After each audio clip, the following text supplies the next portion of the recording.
Hi everyone, Professor Henry here with information and instructions concerning our midterm portfolio project. As you might recall from our course syllabus, we use labor-based contracts for grading.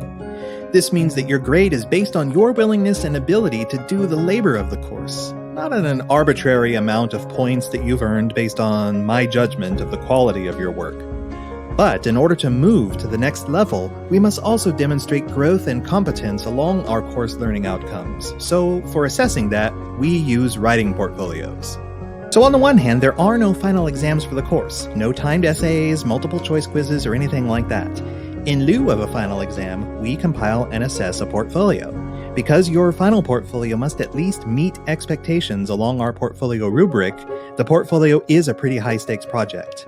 That's why we practice compiling and assessing portfolios at the midterm, too. This is a low-stakes project where you can figure out how portfolios work and how your portfolio will be assessed by your colleagues and me. That's right, I said your colleagues and me. See, I don't believe that I should be the sole arbiter of what successful writing looks like in our course. You are the learners, after all. You have insights into each other's writing that are, by definition and experience, impossible for me to have. Including peer assessment in the overall assessment ecology of the course is the most morally and socially just thing to do, in my view. Although as a grading administrator for the course I do have final say, your voice in that say is needed and important. What's also important are the requirements for the portfolio itself. All midterm portfolios should include at least the following. The first element of the portfolio is a reflective cover letter of around 2 to 3 pages, which reflects on your growth and development in our course so far, with some specifics as to how that growth and development helped you make good choices in your writing, revising, editing, and proofreading of this portfolio.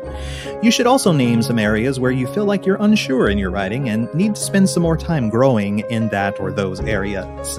The most effective cover letters come off as honest and genuine reflections. The second element of your portfolio should be your finest draft of Project 1. By finest draft, I mean a draft that has undergone drafting, feedback, revision in light of that feedback, reviewing the prompt, editing, and proofreading.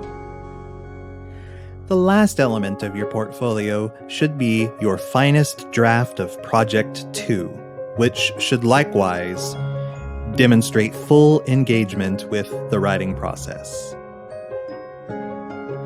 You will submit your portfolios on Canvas.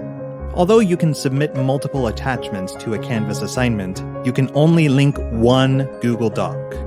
So, to make things easy, I recommend formatting your entire portfolio into a single file and just submitting that one file. This also saves your assessors from having to manage multiple files while they're reading and assessing your portfolio. You will assess 2 of your colleagues' portfolios, and your portfolios will also be assessed by me, so you will ultimately end up with 3 sets of assessments.